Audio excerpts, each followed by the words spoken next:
Hello dear students, welcome to Jyoti Education channel. So ಈ ಒಂದು ವಿಡಿಯೋದಲ್ಲಿ 8ನೇ ತರಗತಿಯ ಗದ್ಯ ಭಾಗ 2 ಸಾರ್ಥಕ ಬದುಕಿನ ಸಾಧಕ ಗದ್ಯ ಭಾಗದ ಈ ಎಲ್ಲ ಪ್ರಶ್ನೋತ್ತರಗಳನ್ನು ನೀವು ನೋಡಬಹುದು. ಕೃತಿಕಾರರ ಪರಿಚಯ ಡಾಕ್ಟರ್ ಎನ್.ಎಸ್. ಲಕ್ಷ್ಮೀನಾರಾಯಣ್ ಭಟ್. ಡಾಕ್ಟರ್ ಎನ್.ಎಸ್. ಲಕ್ಷ್ಮೀನಾರಾಯಣ್ ಭಟ್ ಅವರು 29/10/1936 ಶಿವಮೊಗ್ಗದಲ್ಲಿ ಜನಿಸಿದರು.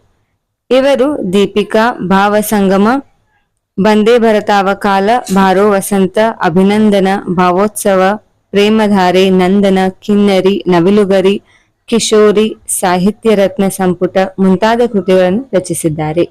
ಇವರಿಗೆ ರಾಜ್ಯ ಸಾಹಿತ್ಯ ಅಕಾಡೆಮಿ ಪ್ರಶಸ್ತಿ, ಶಿವರಾಮ್ ಕಾರಂತ ಪ್ರಶಸ್ತಿ, ರಾಜ್ಯೋತ್ಸವ, ಮಾಸ್ತಿ, ಆಳ್ವಾಸ್ ನುಡಿಸಿರಿ ಮತ್ತು ಆರ್ಯಭಟ ಪ್ರಶಸ್ತಿ ಸಂದಿದೆ. ಕೊಟ್ಟಿರುವ ಪ್ರಶ್ನೆಗಳಿಗೆ ಒಂದು ವಾಕ್ಯದಲ್ಲಿ ಉತ್ತರಿಸಿ. ಡಿವಿಜಿ ಅವರ ಹುಟ್ಟೂರು ಯಾವುದು? ಉತ್ತರ: ಡಿವಿಜಿ ಅವರ ಹುಟ್ಟೂರು ಕೋಲಾರ ಜಿಲ್ಲೆಗೆ ಸೇರಿದ ಮುಳಬಾಗಿಲು. ಡಿವಿಜಿ ಅವರ ಮನಸ್ಸಿನ ಮೇಲೆ ಪ್ರಭಾವ ಬೀರಿದವರು ಯಾರು? ಡಿವಿಜಿ ಅವರ ಮನಸ್ಸಿನ ಮೇಲೆ ಪ್ರಭಾವ ಬೀರಿದವರು ಅಜ್ಜಿ ಸಾಕಮ್ಮ ಮತ್ತು ಸೋದರ ಮಾವ ತಿಮ್ಮಪ್ಪ.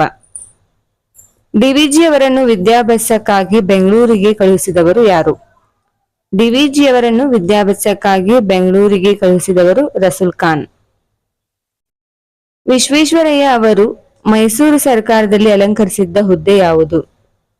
ಉತ್ತರ: ವಿಶ್ವೇಶ್ವರಯ್ಯ ಅವರು ಮೈಸೂರು ಸರ್ಕಾರದಲ್ಲಿ ದಿವಾನ್ ಹುದ್ದೆಯನ್ನು ಅಲಂಕರಿಸಿದ್ದರು. ಡಿವಿಜಿ ಅವರು ಸ್ಥಾಪಿಸಿದ ಸಂಸ್ಥೆ ಯಾವುದು? ಉತ್ತರ: ಡಿವಿಜಿ ಅವರು ಸ್ಥಾಪಿಸಿದ ಸಂಸ್ಥೆ ಗೋಖಲೆ ಸಾರ್ವಜನಿಕ ಸಂಸ್ಥೆ. ಕೊಟ್ಟಿರುವ ಪ್ರಶ್ನೆಗಳಿಗೆ 2-3 ವಾಕ್ಯಗಳಲ್ಲಿ ಉತ್ತರಿಸಿ. ಮೊದಲನೇ ಪ್ರಶ್ನೆ: ರಸೂಲ್ ಖಾನ್ ಅವರು ಡಿವಿಜಿ ಅವರ ವಿದ್ಯಾಭ್ಯಾಸಕ್ಕಾಗಿ ಮಾಡಿದ ಸಹಾಯವೇನು? ಉತ್ತರ: ಗುಂಡಪ್ಪನು ಓದು ಇಲ್ಲಿಗೆ ಸಾಕು ಎಂದು ಅವರ ತಂದೆ ಅಜ್ಜಿ ತೀರ್ಮಾನಿಸಿದರು. ಆದರೆ ರಸೂಲ್ ಖಾನ್ ಗುಂಡನ್ನ ತುಂಬಾ ಚುರುಕಾದ ಹುಡುಗ, ಅವನು ಮುಂದೆ ಓದಲೇಬೇಕು ಅಂತ ಹಠ ಹಿಡಿದನು. ಅಲ್ಲದೆ ತನ್ನ ಬಂಡಿಯಲ್ಲೇ ಕೂರಿಸಿಕೊಂಡು ಹೋಗಿ ಗುಂಡಪ್ಪನವರಿಗೆ ರೈಲ್ವೆ ಟಿಕೆಟ್ ಕೊಡಿಸಿ ಖರ್ಚಿಗೆ ಹಣ ನೀಡಿ ವಿದ್ಯಾಭ್ಯಾಸಕ್ಕಾಗಿ ಬೆಂಗಳೂರಿಗೆ ಕಳುಹಿಸಲು ಸಹಾಯ ಮಾಡಿದನು. ಎರಡನೇ ಪ್ರಶ್ನೆ: ವಿಶ್ವೇಶ್ವರಯ್ಯ ಅವರು ತಮ್ಮ ಕಾರ್ಯದರ್ಶಿಗೆ ಏನು ಹೇಳಿದರು? ಉತ್ತರ: ವಿಶ್ವೇಶ್ವರಯ್ಯ ಅವರು ತಮ್ಮ ಕಾರ್ಯದರ್ಶಿಗೆ ಈ ಮನುಷ್ಯನ ರೀತಿಯೇ ಬೇರೆ, ಇವರಿಗೆ ನಾವು ಹಣ ಕೊಡಲು ಬರುವುದಿಲ್ಲ, ಅದನ್ನು ಹಿಂದಕ್ಕೆ ತೆಗೆದುಕೊಂಡು ಬಿಡಿ ಎಂದು ಹೇಳಿದರು. ಡಿವಿಜಿ ಅವರು ಏಕೆ ಸಂಭಾವನೆಯನ್ನು ಪಡೆಯಲಿಲ್ಲ? ಉತ್ತರ: ವರದಿ ಮಾಡುವುದು ಪತ್ರಕರ್ತರ ಕರ್ತವ್ಯ, ಅದಕ್ಕೆ ಖರ್ಚಾದರೆ ಪತ್ರಿಕೆ ಅವರೇ ಕೊಡಬೇಕು, ಸರ್ಕಾರವಲ್ಲ. ಆದ್ದರಿಂದ ನಮಗೆ ಈ ಹಣ ಖಂಡಿತ ಬೇಡವೇ ಬೇಡ ಎಂದು ಡಿವಿಜಿ ಅವರು ಸಂಭಾವನೆ ಪಡೆಯಲಿಲ್ಲ. ಡಿವಿಜಿ ಅವರ ಶ್ರೀಮತಿ ಅವರ ಬಂಧುಗಳ ಮನೆಯಲ್ಲಿ ನಡೆದ ಉತ್ಸವಕ್ಕೆ ಏಕೆ ಹೋಗಿರಲಿಲ್ಲ? ಉತ್ತರ: ಡಿವಿಜಿ ಅವರ ಶ್ರೀಮತಿಯವರ ಬಳಿ ಇದ್ದಿದ್ದು ಒಂದೇ ಸೀರೆ, ಅದು ಒಂದೆರಡು ಕಡೆ ಹರಿದು ಹೋಗಿತ್ತು. ಆದ್ದರಿಂದ ಅನ್ಯರ ಮುಂದೆ ತನ್ನ ಗಂಡನ ಗೌರವಕ್ಕೆ ಧಕ್ಕೆ ಆಗಬಾರದೆಂದು ಅವರು ಬಂಧುಗಳ ಮನೆಯ ಉತ್ಸವಕ್ಕೆ ಹೋಗಲಿಲ್ಲ. 5. ಎಲ್ಲರೊಂದಿಗೆ ಹೇಗೆ ಬಾಳಬೇಕೆಂದು ಡಿವಿಜಿ ಹೇಳಿದ್ದಾರೆ? ಡಿವಿಜಿ ಅವರು ಬೆಟ್ಟದಡಿಯಲ್ಲಿ ಹುಲ್ಲಾಗಬೇಕು, ಮನೆ ಮಲ್ಲಿಗೆ ಆಗಬೇಕು, ನಮ್ಮ ಮೇಲೆ ಹಲವಾರು ಕಷ್ಟಗಳ ಮಳೆ ನಮ್ಮ ಮೇಲೆ ಸುರಿಯುತ್ತವೆ, ಆಗ ನಾವು ಕಲ್ಲಾಗಿ ಅವನ್ನೆಲ್ಲ ಸಹಿಸಬೇಕು. ಹಾಗೆಯೇ ದೀನ ದುರ್ಬಲರಿಗೆ ಬೆಲ್ಲದಂತೆ ಸಕ್ಕರೆಯಂತೆ ಸಿಹಿಯಾಗಿ ಹಿತವಾಗಿ ಎಲ್ಲರೊಳಗೆ ಒಂದಾಗಿರಬೇಕು ಎಂದು ಹೇಳಿದ್ದಾರೆ. ಈ ಕೊಟ್ಟಿರುವ ಪ್ರಶ್ನೆಗಳಿಗೆ 7-8 ವಾಕ್ಯದಲ್ಲಿ ಉತ್ತರಿಸಿ. ಮೊದಲನೇ ಪ್ರಶ್ನೆ: ಡಿವಿಜಿ ಅವರ ವ್ಯಕ್ತಿತ್ವವನ್ನು ಸಂಗ್ರಹಿಸಿ. ಡಿವಿಜಿ ಅವರ ವ್ಯಕ್ತಿತ್ವವನ್ನು ಸಂಗ್ರಹಿಸಿ ಬರೆಯಿರಿ. ಉತ್ತರ: ಡಿವಿಜಿ ಅವರೇನು ದೊಡ್ಡ ಡಿಗ್ರಿ ಪಡೆದವರಲ್ಲ, SSLC ಕೂಡ ದಾಟದ ಓದು. ಭಾರಿ ಶ್ರೀಮಂತರು ಎಂದರೆ ದಿನದ ಅಗತ್ಯ ಪೂರೈಸಿದ್ದೇ ಹೆಚ್ಚು ಎನ್ನುವಂತ ಕೆಲಸ. ಸರ್ಕಾರಿ ಉದ್ಯೋಗವಲ್ಲಾಗಿ ದೊಡ್ಡ ಅಧಿಕಾರದ ಮಾತಂತೂ ಇಲ್ಲವೇ ಇಲ್ಲ.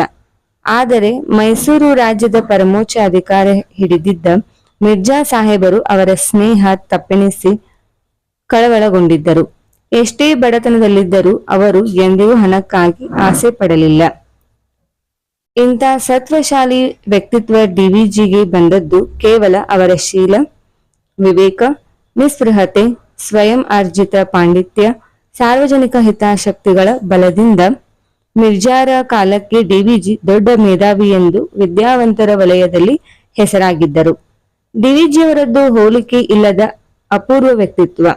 ಹೆಸರಾಂತ ಪತ್ರಕರ್ತರಾಗಿದ್ದರು. ಹಿರಿಯ ವೇದಾಂತಿಯಾಗಿದ್ದರು. ರಾಜ್ಯಶಾಸ್ತ್ರದಲ್ಲಿ ಆಳವಾದ ತಿಳುವಳಿಕೆಯುಳ್ಳವರಾಗಿದ್ದರು. ಅವರನ್ನು ಮಹಾಧೀಮಂತ ಎಂಬ ಮಾತಿನಿಂದ ವರ್ಣಿಸಿದರೆ ಸರಿಯಾಗುತ್ತದೆ. 2. ಡಿವಿಜಿ ಅವರಿಗೂ ಅವರ ಶ್ರೀಮತಿಯವರಿಗೂ ನಡೆದ ಸಂಭಾಷಣೆಯನ್ನು ಬರೆಯಿರಿ. ಉತ್ತರ: ಒಮ್ಮೆ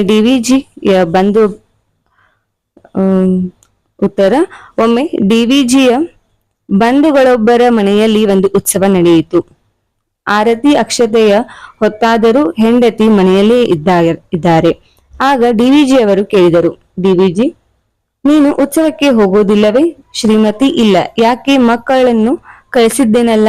ಡಿವಿಜಿ: ಅದು ಸರಿ, ನೀನು ಹೋಗಬೇಕಷ್ಟೇ. ಅವರು ನಮಗೆ ಬಹಳ ಬೇಕಾದವರು. ನೀನು ಹೋಗದಿದ್ದರೆ ಬೇಸರ ಪಡುವುದಿಲ್ಲವೇ? ಶ್ರೀಮತಿ: ಮನೆಯಲ್ಲಿ ಯಾರಾದರೂ ಇರಬೇಕಲ್ಲ. ಡಿವಿಜಿ: ನಾನು ಇರುತ್ತೇನೆ, ನೀನು ಹೋಗಿ ಬಾ. ಶ್ರೀಮತಿ: ನಾನು ಹೇಳಬಾರೆಂದಿದ್ದೆ. ನೀವು ಪಟ್ಟು ಹಿಡಿದು ನನ್ನ ಬಾಯಿ ಬಿಡಿಸುತ್ತಿದ್ದೀರಿ. ನನ್ನ ಹತ್ತಿರ ಇರುವುದು ಇದೊಂದೇ ಸೀರೆ. ಇದು ಒಂದೆರಡು ಕಡೆ ಹರಿದಿದೆ. ನಾನು ಈ ಬಟ್ಟೆಯಲ್ಲಿ ಹೇಗೆ ಕಾಣಿಸಿಕೊಂಡರೆ ಜನ ನಿಮ್ಮನ್ನು ಕುರಿತು ಆಡಿಕೊಳ್ಳುವುದಿಲ್ಲವೇ? ಬಂಧುಗಳ ಮನೆಗೆ ಹೋಗಿ ಬರುವುದು ಹೇಗೆ ನನಗೆ ಕರ್ತವ್ಯವೋ ಹಾಗೂ ನಿಮ್ಮ ಮರ್ಯಾದೆಗೆ ಉಣಬಾರದಂತೆ ನಡೆದುಕೊಳ್ಳುವುದು ನನಗೆ ಕರ್ತವ್ಯ ಅಲ್ಲವೇ ಎಂದು ಹೇಳಿದರು. ಈ ಸಂದರ್ಭ ಸಹಿತ ಸ್ವಾರಸ್ಯವನ್ನು ವಿವರಿಸಿ. ಸೊ ಇಲ್ಲಿ ಒಂದು ನಮಗ ಸೆಂಟೆನ್ಸ್ ಅನ್ನ ಕೊಟ್ಟಿರ್ತಾರ. ಸೊ ಅಲ್ಲಿ ಆಯ್ಕೆ, ಸಂದರ್ಭ ಮತ್ತು ಸ್ವಾರಸ್ಯವನ್ನ ಬರಿಬೇಕು. ಮೊದಲನೇದಾಗಿ, ಏನು ಬಂದಿರಿ ಗುಂಡಪ್ಪ? ಉತ್ತರ: ಇಲ್ಲಿ ಆಯ್ಕೆ, ಈ ವಾಕ್ಯವನ್ನು ಲಕ್ಷ್ಮೀನಾರಾಯಣ್ ಭಟ್ ಅವರು ಬರೆದಿರುವ ಸಾಹಿತ್ಯ ರತ್ನ ಸಂಪುಟ ಕೃತಿಯಿಂದ ಆರಿಸಲಾಗಿರುವ ಸಾರ್ಥಕ ಬದುಕಿನ ಸಾಧಕ ಎಂಬ ಗದ್ಯ ಭಾಗದಿಂದ ಆರಿಸಲಾಗಿದೆ. ಸಂದರ್ಭ: ದಸರಾ ಉತ್ಸವ ಕುರಿತು ವರದಿ ಮಾಡಿದ್ದಕ್ಕಾಗಿ ಗುಂಡಪ್ಪನವರಿಗೆ ಸರ್ಕಾರದಿಂದ ಸಂಭಾವನೆ ಬಂದಾಗ ಅದನ್ನು ಇಚ್ಛೆ ಪಡದೆ ಡಿವಿಜಿಯವರು ಹಣವನ್ನು ಹಿಂದಿರುಗಿಸಲು ಸರ್ ಎಂ ವಿಶ್ವೇಶ್ವರಯ್ಯ ಅವರ ಬಳಿಗೆ ಹೋದ ಸಂದರ್ಭದಲ್ಲಿ ಸರ್ ಎಂ ವಿ ಅವರು ಡಿವಿಜಿಯವರನ್ನು ಆತ್ಮೀಯತೆಯಿಂದ ಹೀಗೆ ಪ್ರಶ್ನಿಸುತ್ತಾರೆ. ಸ್ವಾರಸ್ಯ: ಮೈಸೂರು ಸರ್ಕಾರದ ದಿವಾನ್ ಹುದ್ದೆಯಲ್ಲಿದ್ದ ಸರ್ ಎಂ ವಿಶ್ವೇಶ್ವರಯ್ಯನಂತಹವರು ಡಿವಿಜಿಯವರ ಮೇಲೆ ಹೊಂದಿದ್ದ ವಿಶ್ವಾಸ ಈ ಮಾತಿನಲ್ಲಿ ಸ್ವಾರಸ್ಯಪೂರ್ಣವಾಗಿ ವ್ಯಕ್ತಗೊಂಡಿದೆ. 2. ನೀನು ಉತ್ಸವಕ್ಕೆ ಹೋಗುವುದಿಲ್ಲವೇ?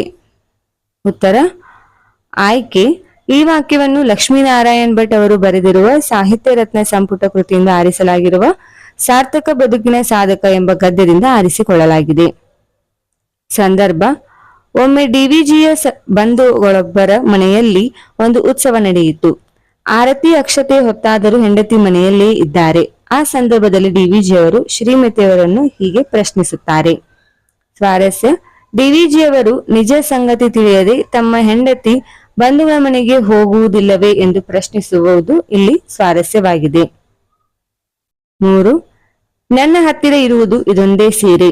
ಉತ್ತರ: ಆಯ್ಕೆ, ಈ ವಾಕ್ಯವನ್ನು ಲಕ್ಷ್ಮೀನಾರಾಯಣ್ ಭಟ್ ಅವರು ಬರೆದಿರುವ ಸಾಹಿತ್ಯ ರತ್ನ ಸಂಪುಟ ಕೃತಿಯಿಂದ ಆರಿಸಲಾಗಿರುವ ಸಾರ್ಥಕ ಬದುಕಿನ ಸಾಧಕ ಎಂಬ ಗದ್ಯ ಭಾಗದಿಂದ ಆರಿಸಿಕೊಳ್ಳಲಾಗಿದೆ. ಸಂದರ್ಭ: ಡಿವಿಜಿಯವರ ಹೆಂಡತಿಯವರು ತಾವು ಬಂಧುಗಳ ಮನೆಯ ಉತ್ಸವಕ್ಕೆ ಹೋಗದಿರುವುದಕ್ಕೆ ಕಾರಣಗಳನ್ನು ಹುಡುಕುತ್ತಾ ಹೋದಾಗ ಡಿವಿಜಿಯವರು ಪಟ್ಟು ಬಿಡದೆ ಸವಾಲು ಕೊಡುತ್ತಾ, ನಾನು ಮನೆಯಲ್ಲಿರುತ್ತೇನೆ, ನೀನು ಹೋಗಿ ಬಾ ಎಂದು ಹೇಳಿದ ಸಂದರ್ಭದಲ್ಲಿ ಅವರ ಶ್ರೀಮತಿಯವರು ನನ್ನ ಹತ್ತಿರ ಇರುವುದು ಇದೊಂದೇ ಸೀರೆ ಎಂದು ನಿಜ ಸಂಗತಿ ಒಪ್ಪಿಕೊಳ್ಳುತ್ತಾರೆ.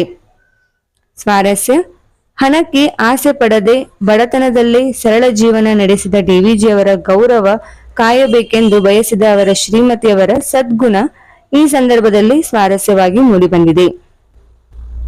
4. ಹೊಲಿ ನಿನ್ನ ತುಟಿಗಳನ್ನು ಮಂಕುತಿಮ್ಮ.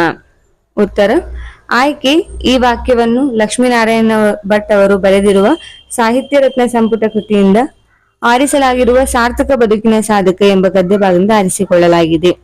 ಸಂದರ್ಭ: ಲೇಖಕರು ಡಿವಿಜಿ ಅವರ ಮಂಕುತಿಮ್ಮ ಕಗ್ಗ ಕೃತಿಯಿಂದ ಆರಿಸಲಾಗಿರುವ ಕವನದ ಸಾಲುಗಳನ್ನು ಉದಾಹರಿಸಿದ್ದು, ಭೂಮಿಯಲ್ಲಿ ಬೀಜ ಮೊಳಕೆ ಒಡೆದು ಬೆಳೆದು ಫಲ ಬಿಟ್ಟರೂ ಇಡೀ ಭೂಮಿಗೆ ಬೆಳಕನ್ನು ಕೊಡುವ ಸೂರ್ಯ ಚಂದ್ರರು ತಾವು ಬೆಳಕು ನೀಡಿದರೂ ಗರ್ವ ಪಡುವುದಿಲ್ಲ.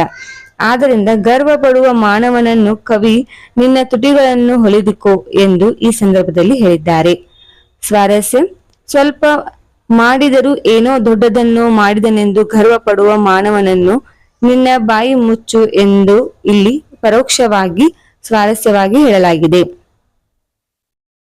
5. ಬೆಲ್ಲ ಸಕ್ಕರೆಯಾಗು ದೀನ ದುರ್ಬಲರಿಗೆ. ಉತ್ತರ: ಆಯ್ಕೆ: ಈ ವಾಕ್ಯವನ್ನು ಲಕ್ಷ್ಮೀನಾರಾಯಣ್ ಭಟ್ ಅವರು ಬರೆದಿರುವ ಸಾಹಿತ್ಯ ರತ್ನ ಸಂಪುಟ ಕೃತಿಯಿಂದ ಆರಿಸಲಾಗಿರುವ ಸಾರ್ಥಕ ಬದುಕಿನ ಸಾಧಕ ಎಂಬ ಗದ್ಯದಿಂದ ಆರಿಸಿಕೊಳ್ಳಲಾಗಿದೆ. ಸಂದರ್ಭ: ಲೇಖಕರು ಡಿವಿಜಿ ಅವರ ಮಂಕುತಿಮ್ಮ ಕಗ್ಗ ಕೃತಿಯಿಂದ ಆರಿಸಲಾಗಿರುವ ಕವನದ ಸಾಲುಗಳನ್ನು ಉದಾಹರಿಸಲಾಗಿದ್ದು, ಮಾನವನು ಎಲ್ಲರೊಳಗೆ ಒಂದಾಗಿ ಹೇಗೆ ಬಾಳಬೇಕೆಂಬುದನ್ನು ತಿಳಿಸುವ ಸಂದರ್ಭದಲ್ಲಿ ಈ ಮಾತನ್ನು ಹೇಳಿದ್ದಾರೆ. ಸ್ವಾರಸ್ಯ: ದೀನ ದುರ್ಬಲ ವರ್ಗದವರ ಕಷ್ಟ ನೋವುಗಳಿಗೆ ಬೆಲ್ಲ ಸಕ್ಕರೆಯಂತೆ ಸಿಹಿಯಾಗಿ ಸ್ಪಂದಿಸಬೇಕೆಂಬುದು ಇಲ್ಲಿನ ಸ್ವಾರಸ್ಯವಾಗಿದೆ. ಬಿಟ್ಟ ಸ್ಥಳವನ್ನು ಸೂಕ್ತ ಪದಗಳಿಂದ ತುಂಬಿರಿ. ಮೈಸೂರು ರಾಜ್ಯದ ಪರಮೋಚ್ಚ ಅಧಿಕಾರ ಹಿಡಿದಿದ್ದವರು ಡ್ಯಾಶ್. ಮಿರ್ಜಾ ಇಸ್ಮಾಯಿಲ್. ಮಿರ್ಜಾ ಅವರ ಕಾಲಕ್ಕೆ ಡಿವಿಜಿ ದೊಡ್ಡ ಡ್ಯಾಶ್ ಎಂದು ವಿದ್ಯಾವಂತರ ವಲಯದಲ್ಲಿ ಹೆಸರಾಗಿದ್ದರು. ಉತ್ತರ: ಮೇಧಾವಿ. ಮುಳಬಾಗಿಲು ಡ್ಯಾಶ್ ಜಿಲ್ಲೆಗೆ ಸೇರಿದೆ. ಉತ್ತರ: ಕೋಲಾರ. ಡಿವಿಜಿ ಅವರು ಮುಳಬಾಗಿಲಿನ ಡ್ಯಾಶ್ ಶಾಲೆಯಲ್ಲಿ ಲೋಯರ್ ಸೆಕೆಂಡರಿ ಪೂರ್ತಿಗೊಳಿಸಿದರು. ಉತ್ತರ: ಆಂಗ್ಲೋ ವರ್ನಾಕ್ಯುಲರ್. 5. ಡಿವಿಜಿ ಅವರು ಕನ್ನಡ ಸಾರಸ್ವತ ಲೋಕದ ಡ್ಯಾಶ್ ಎಂದು ಕರೆಸಿಕೊಂಡರು. ಉತ್ತರ: ಭೀಷ್ಮ. ಈ ಒಂದು ವಿಡಿಯೋದಲ್ಲಿ ಎಲ್ಲ ಪ್ರಶ್ನೋತ್ತರನ ನೀವು ನೋಡಬಹುದು.